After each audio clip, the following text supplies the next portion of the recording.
The storm outside hammered against the windows of our suburban home like an angry ex-wife demanding alimony.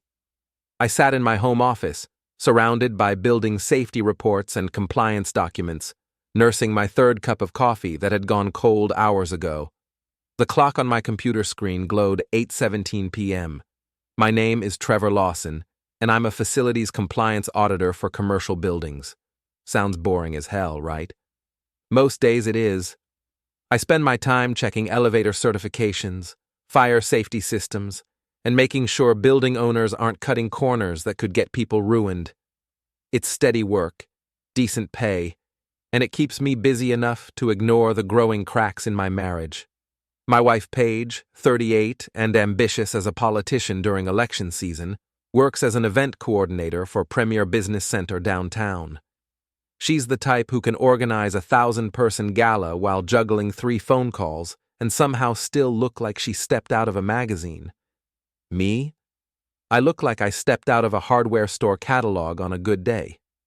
The text message arrived with that familiar ping that had started making my stomach clench over the past few months. Stuck in the elevator. Might be hours. Don't wait up. Love you.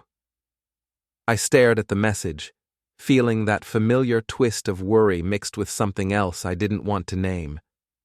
Paige had been working late more and more frequently, always some crisis with vendors or tenant complaints.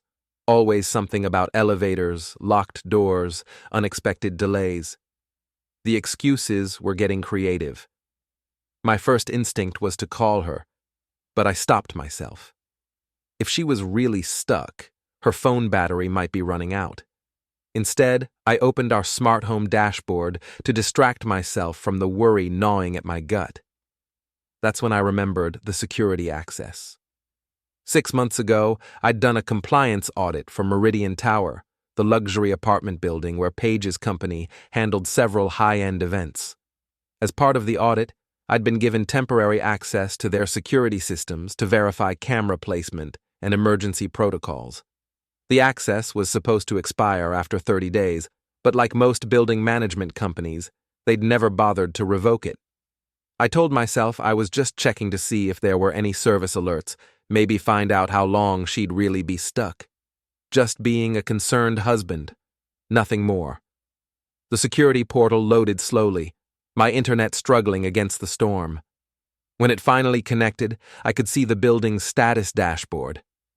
All elevators showed green except for one. Elevator C, which showed service mode. My heart hammered as I clicked on the camera feed. The image was crystal clear. High-definition security cameras, top of the line. And there was my wife, Paige, in her navy blue business suit, the one that made her look like she could run a Fortune 500 company. She wasn't panicking. She wasn't checking her phone anxiously or pressing elevator buttons. She was laughing. Standing next to her, close enough that their shoulders touched, was a man I didn't recognize. Tall, maybe 6'2", with the kind of build that suggested he spent serious time in a gym. He wore work clothes, dark pants, and a polo shirt with some kind of company logo I couldn't make out clearly.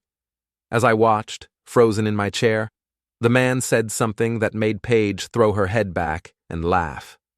The kind of laugh I hadn't heard from her in months, maybe years.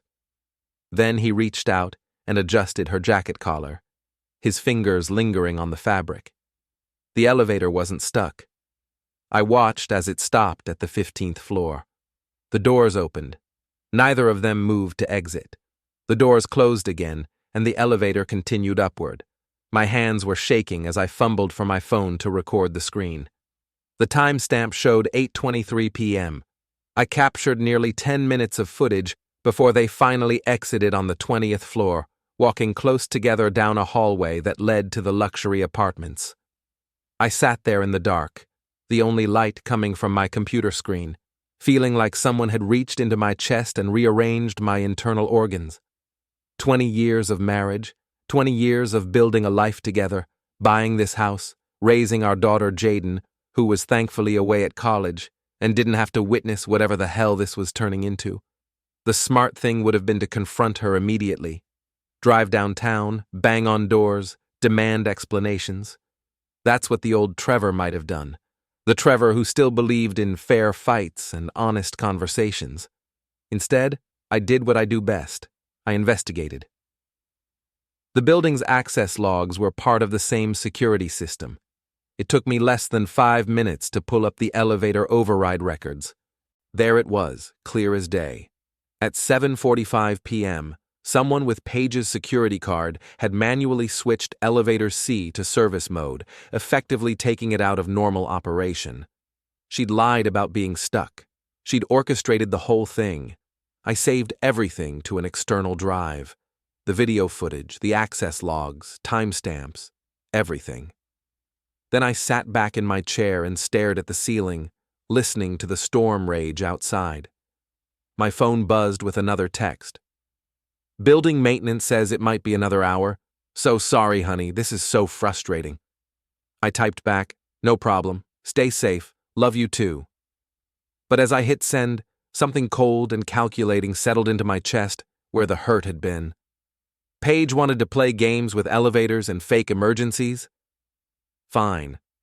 I knew a thing or two about building systems and safety violations. I opened my laptop and started typing an incident report. The next morning arrived gray and miserable, matching my mood perfectly. Paige had stumbled in around midnight, full of apologies and complaints about incompetent building maintenance. She'd even worked up a light sweat and messed her hair a bit. Professional-level deception. The elevator kept jerking and stopping, she said, kicking off her heels in the hallway. I thought we were going to plummet 20 floors. Thank God for Eric, he kept me calm. Eric. So that was his name. Eric? I asked, keeping my voice carefully neutral while buttering toast I didn't want to eat. The maintenance guy who was stuck with me. Sweet man, really professional. He explained how the safety systems work, kept me from having a complete panic attack. She poured coffee with the practiced efficiency of someone who'd told this story several times already, probably rehearsing it during her drive home. Sounds like a real hero, I said. Paige shot me a look. Don't be sarcastic, Trevor. It was genuinely terrifying. I nodded and took a bite of toast that tasted like cardboard. I'm sure it was. After she left for work, I spent the morning researching Eric. The building directory listed him as Eric Sloan, employed by Meridian Maintenance Solutions. A quick LinkedIn search revealed he was 35, divorced, and judging by his profile pictures, spent considerable time at expensive gyms and posing next to his Tesla Model S. His Instagram was a monument to narcissism. Shirtless gym selfies, pictures of expensive meals, and shots of him working hard in various luxury buildings around the city. The most recent post from 3 weeks ago showed him in an elevator with the caption, "Another day keeping the city moving up and down. Elevator life. Work hard. Play harder." I screenshot everything.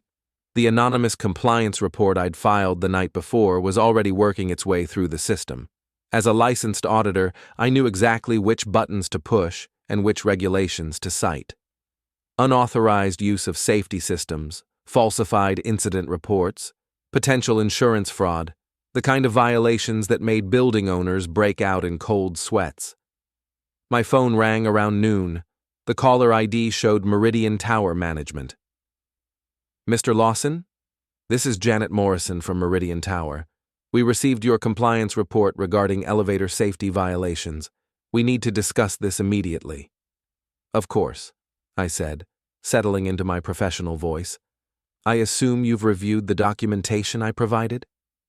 We have, and frankly, we're deeply concerned. Can you come in this afternoon? We need to understand the full scope of what we're dealing with here. I checked my calendar, which was conveniently empty. I can be there at 2 o'clock. Perfect. And Mr. Lawson? This stays confidential for now, correct? Absolutely. I understand the sensitivity of these matters.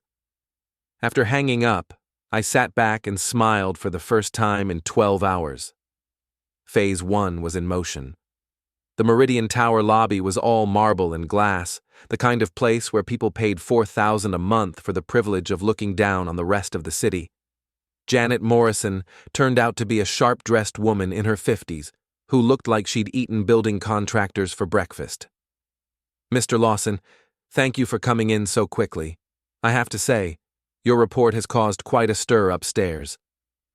She led me to a conference room where two other people waited, a nervous-looking man in an expensive suit who introduced himself as the building's legal counsel, and a woman with a tablet who was apparently from their insurance company.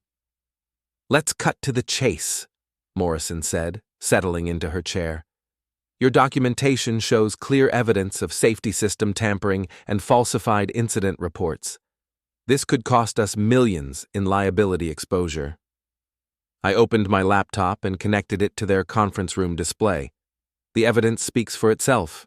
At 7:45 p.m. yesterday, someone with administrative access manually overrode Elevator C's normal operation, switching it to service mode. The system logged this as a maintenance emergency, but no maintenance was scheduled. The insurance representative leaned forward. "And the video footage?" "Shows two individuals using the elevator for approximately 45 minutes while it was supposedly experiencing a mechanical failure. They had full control of the car's movement and could have exited at any time." The lawyer was scribbling notes furiously. "Do we know who authorized the override?" I clicked to the next slide, showing the access log data.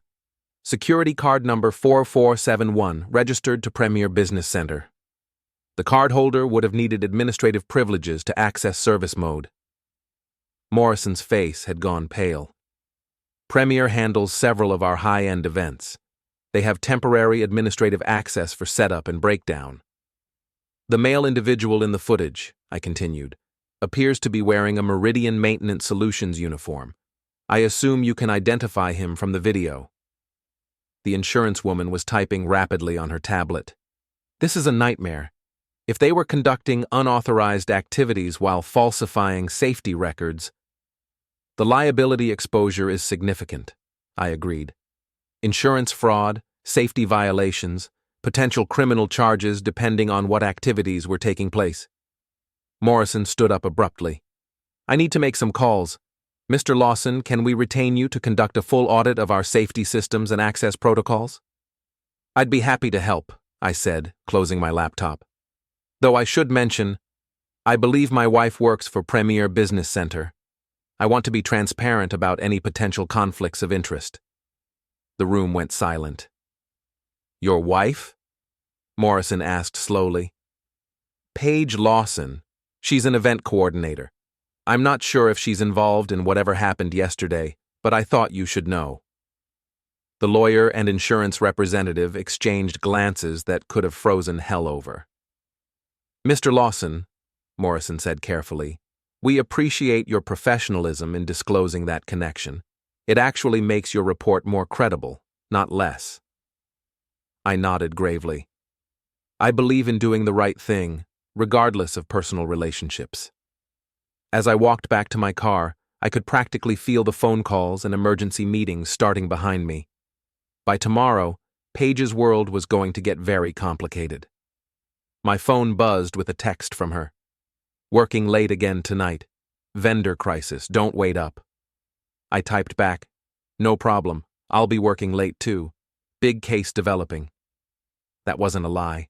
I had a lot more investigating to do. The call came at 9:30 a.m. on Wednesday. I was in my home office pretending to review building codes while actually researching Eric Sloane's background when Paige's ringtone cut through the morning silence. "Trevor, something terrible has happened." Her voice was shaky, higher pitched than normal. "I've been suspended from work." I set down my coffee cup with deliberate care. "Suspended? What for?" "They're saying there were safety violations during the elevator incident Monday night. They're investigating everyone who had building access that day." She was talking fast, the words tumbling over each other. "This is insane. I was stuck in that elevator. I didn't violate anything." "That's awful, honey. Did they say what kind of violations?" Something about unauthorized use of safety systems and falsified reports. They had video footage and access logs. Trevor, I could lose my job over this. We could lose everything. I made appropriate sympathetic noises while pulling up Eric Sloane's employment record on my laptop. Have they talked to the maintenance guy who was with you? Eric, right? Maybe he can explain what really happened. The pause was just a fraction too long. I don't know. They didn't say. Well, I'm sure he'll back up your story. You were both victims of a mechanical failure, right? Right. Yes, of course. But her voice had lost some of its conviction. After she hung up, I leaned back in my chair and allowed myself a small smile. Phase 2 was proceeding exactly as planned. My phone rang again 20 minutes later. This time it was Janet Morrison from Meridian Tower. Mr. Lawson, we've completed our preliminary investigation. Eric Sloane has been terminated and we're pursuing legal action. The woman from Premier Business Center, your wife, has been suspended pending their internal investigation. I see. That must be difficult for everyone involved. There's something else. We pulled additional security footage from the parking garage. Mr. Sloane's vehicle was parked in a restricted area reserved for residents. He used an override code to access that level. Interesting. That suggests premeditation. Exactly. This wasn't a spontaneous incident. It was planned. Morrison paused. Mr. Lawson, I have to ask, did you have any suspicions about your wife's activities? I let the silence stretch for a moment as if considering how much to reveal. I've noticed some changes in her schedule lately. More late nights, more emergencies, but I trusted her explanations. I'm sorry you're going through this. If it helps, your professionalism in reporting this situation has been exemplary. I believe in doing what's right, regardless of personal cost. After hanging up, I opened a new browser tab and searched for divorce attorneys. The next few days passed in a blur of tense conversations and careful maneuvering. Paige alternated between panic about her job and desperate attempts to maintain her story about being an innocent victim. She'd call me from her car, from coffee shops, from her sister's house, always with new details about the investigation and how unfairly she was being treated. They're trying to make me a scapegoat, she said during one particularly dramatic phone call. Just because I had administrative access doesn't mean I did anything wrong. Of course not, I agreed. The truth will come out. What she didn't know was that I'd already given the truth a helpful push. On Friday afternoon, I drove to Meridian Tower for my follow-up meeting with Morrison. The building was buzzing with activity. Security guards, insurance investigators, and what looked like a team of lawyers camped out in the conference rooms. Mr. Lawson, thank you for coming in, Morrison said, looking like she'd aged 5 years in the past week. We have some updates on the situation. She led me to the same conference room, where the legal team had spread out documents like they were planning a military campaign. We've completed our investigation, the lead attorney said. The evidence is overwhelming. Ms. Lawson and Mr. Sloane deliberately falsified an emergency situation to use building facilities for personal purposes. They've both been terminated, and we're pursuing civil action for damages. What kind of damages? I asked. Insurance fraud, breach of contract, violation of safety regulations. We're looking at potentially hundreds of thousands in liability exposure that we'll be seeking to recover. Morrison leaned forward. There's something else. We found additional instances of similar behavior over the past 3 months. This wasn't a one-time incident. My stomach clenched, but I kept my expression neutral. Multiple incidents? At least 6 occasions where Ms. Lawson used her administrative access to override safety systems, always during evening hours, always with Mr. Sloane present in the building. The insurance representative slid a folder across the table. We have video evidence, access logs, even cell phone records showing coordination between them. This was an ongoing affair conducted on company property using falsified safety emergencies as cover. I opened the folder and found myself staring at a timeline that stretched back to early September. Screenshots from security cameras showing Paige and Eric in elevators, parking garages, and what appeared to be vacant apartments. phone records showing dozens of calls and texts between them, often during hours when Paige had told me she was in meetings or dealing with vendor crises. "Mr. Lawson?" Morrison's voice seemed to come from very far away. "Are you all right?" I closed the folder carefully. It's a lot to process. "I can imagine. We want you to know that none of this reflects on you professionally. Your integrity in reporting the initial violation has been exemplary. What happens now?" The attorney straightened his tie. "We file civil suits against both parties. Criminal charges are possible depending on what the district attorney decides about the fraud aspects. And of course, they'll both be blacklisted from working in property management or building services in this city." I nodded slowly, as if absorbing the implications. "I appreciate you keeping me informed."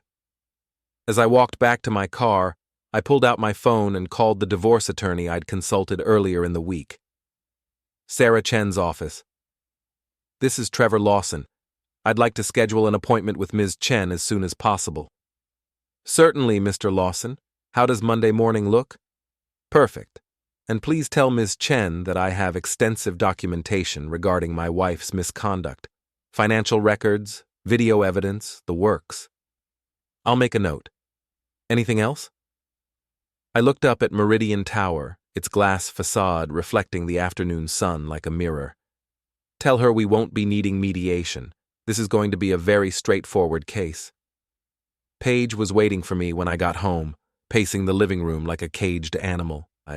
Her usually perfect hair was disheveled, and she'd chewed off most of her lipstick, something she only did when she was truly panicked. "Trevor, we need to talk." Her voice was tight with barely controlled hysteria. I set my keys on the kitchen counter and poured myself a glass of water, taking my time. "About what?" "About this nightmare with Meridian Tower.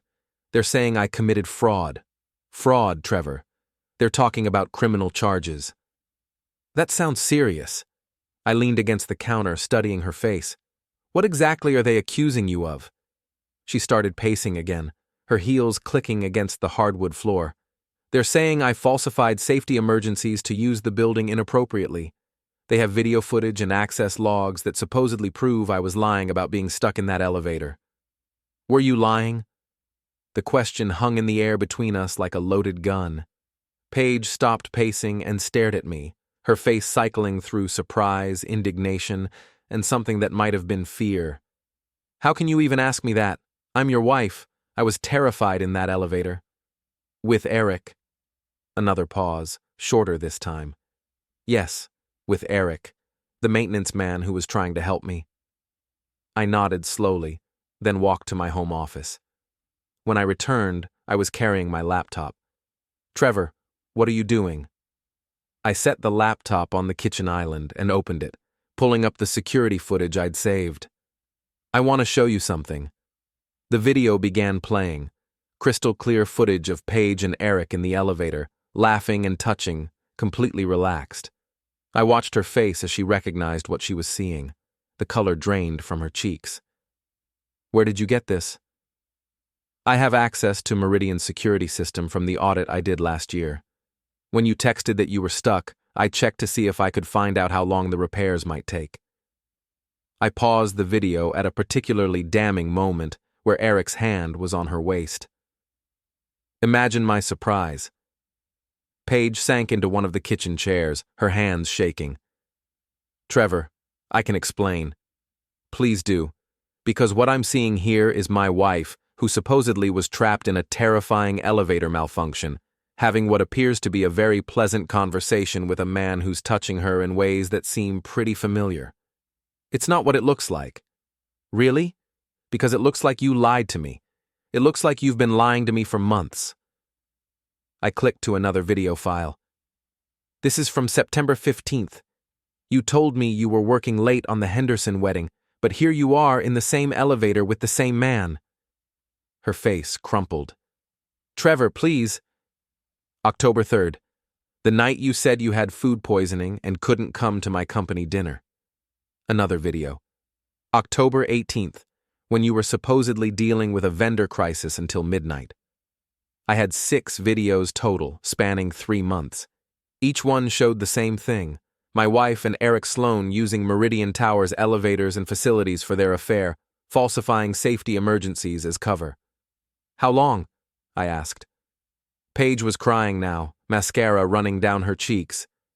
"Trevor, I never meant for this to happen. It started as nothing. He was working on the elevator during the Morrison event, and we got to talking." "How long, Paige?" 4 months, maybe 5. But it doesn't mean anything. It was just excitement, adventure. You and we've been stuck in a rut for years." I closed the laptop with deliberate care.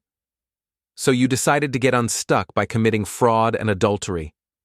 Don't be dramatic. Nobody got hurt." "Nobody got hurt?" I laughed, but there was no humor in it. "Paige, they're talking about criminal charges. You could go to prison. We could lose the house, our savings, everything we've built together. That's why I need you to help me. You understand building systems better than anyone. Maybe you could explain to them that it was an honest mistake, that I didn't realize—" "That you didn't realize what?" "That overriding safety systems to conduct an affair was illegal. That lying on incident reports was fraud." I shook my head. "I can't help you, Paige. I won't help you." She stood up abruptly, her sadness transforming into anger. "What do you mean you won't help me? I'm your wife." "Are you? Because wives don't generally lie to their husbands for months while conducting affairs in elevator shafts." "It was just connection, Trevor. Just physical. It didn't mean anything." "Then why risk everything for it? Why lie and cheat and commit fraud for something that didn't mean anything?" She didn't have an answer for that. I walked to the kitchen drawer and pulled out a business card. "I've retained a divorce attorney, Sarah Chen. You'll be hearing from her office next week." Paige stared at the card like it was a snake. "You're divorcing me? Over this?" "Over the lying. Over the fraud. Over the complete disrespect for our marriage and our life together." I pocketed the card. The affair was just the cherry on top. "Trevor, please. We can work through this. I'll quit my job. We can move somewhere else, start over. You're going to be fired anyway, and probably sued, and possibly prosecuted." I picked up my keys. "I'm going to a hotel tonight. I suggest you call a lawyer, a criminal defense lawyer." "Where are you going?" I paused at the door. "Somewhere I don't have to wonder if you're lying to me." As I drove away, I could see her silhouette in the kitchen window, still standing exactly where I'd left her. For a moment, I almost felt sorry for her. Almost. The divorce proceedings moved faster than I'd expected. When one party has video evidence of adultery and fraud, and the other party is facing potential criminal charges, negotiations tend to be straightforward. Sarah Chen turned out to be exactly what I needed: a sharp, no-nonsense attorney who specialized in high-asset divorces involving professional misconduct. She took one look at my documentation and smiled like a shark who'd just spotted a bleeding swimmer. "Mr. Lawson, this is one of the most well-documented cases of marital misconduct I've ever seen. Your wife's attorney is going to advise her to settle quickly and quietly." "What kind of settlement are we looking at?" "Given the adultery, the fraud, and the fact that she used marital assets to conduct the affair, those Uber rides and hotel rooms came out of your joint accounts, I'd say you're looking at keeping the house, your retirement accounts, and probably alimony payments from her if she ever works again." That last part seemed unlikely. The scandal had spread through the event planning industry like wildfire. Paige's professional reputation was radioactive. Eric Sloan had fared even worse. Meridian Tower's lawsuit had frozen his assets, and his contractor's license had been revoked. His Tesla, the one he'd loved posting pictures of on Instagram, had been repossessed. Last I'd heard, he was working at a big box hardware store and living in a studio apartment across town. The criminal charges never materialized. The district attorney decided that while what they'd done was unethical and grounds for civil action, it didn't quite rise to the level of criminal fraud. Paige and Eric had dodged prison, but their careers were finished. 3 months after that first elevator video, I was sitting in my lawyer's office signing the final divorce papers. Paige sat across the conference table with her attorney, looking like a ghost of her former self. She'd lost weight, stopped dyeing her hair, and was wearing clothes from Target instead of her usual designer outfits. "Mr. Lawson gets the house, the retirement accounts, and his business assets," Sarah Chen read from the settlement agreement. "Ms. Lawson gets her personal belongings and her car, assuming she can maintain the payments." Paige's attorney, a tired-looking man who'd clearly advised her to take whatever deal she could get, nodded wearily. "My client agrees to the terms." "There's one more thing," I said, pulling a folder from my briefcase. "I've prepared a complete timeline of the affair, with video evidence and financial documentation. I want it entered into the court record."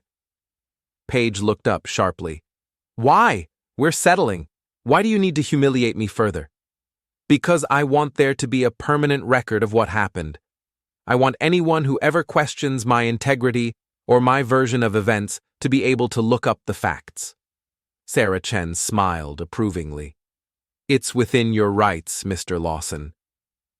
The timeline was thorough, 23 pages documenting every lie, every fake emergency, every misuse of company resources, video timestamps, phone records, credit card statements, hotel receipts, a complete picture of deception that had lasted nearly 6 months. As we signed the final papers, Paige looked across the table at me. "Trevor, I know you hate me right now, but I need you to know that I never meant for it to go this far." "I don't hate you, Paige." And that was true. The anger had burned away weeks ago, leaving something colder and more permanent. "I just don't trust you. I don't think I ever really knew you." We were married for 20 years. No, I was married to someone I thought was you. You were apparently married to someone you thought was stupid enough to never figure out what you were doing. She flinched at that, but didn't argue. After the papers were signed and filed, I walked out of the courthouse into a crisp October afternoon. My phone buzzed with a text from an unknown number. "Heard about the divorce. Hope you're happy, you vindictive bastard. You destroyed 2 lives over nothing." Eric Sloan, apparently. I deleted the message without responding. 6 months later, I was in my home office, my office now, in my house, reviewing contracts for a new client. Business was booming. Word had spread through the industry about my role in uncovering the Meridian Tower fraud, and building owners were lining up to hire the auditor who'd caught safety violations that other inspectors had missed. My phone rang. The caller ID showed Meridian Tower. "Mr. Lawson, this is Janet Morrison. I hope you remember me." "Of course. How can I help you?" "We're expanding our security audit program to all of our properties. 12 buildings, full compliance review, ongoing monitoring contract. Are you interested?" I leaned back in my chair and looked out the window at the garden Paige had never had time to maintain. I'd been working on it myself, slowly bringing it back to life. "I'm very interested. When would you like to start?" "As soon as possible. After what happened with the elevator incident, we want to make sure we never have that kind of exposure again." "I understand completely. Prevention is always better than cleanup." After we hung up, I opened my laptop and pulled up the security footage one more time.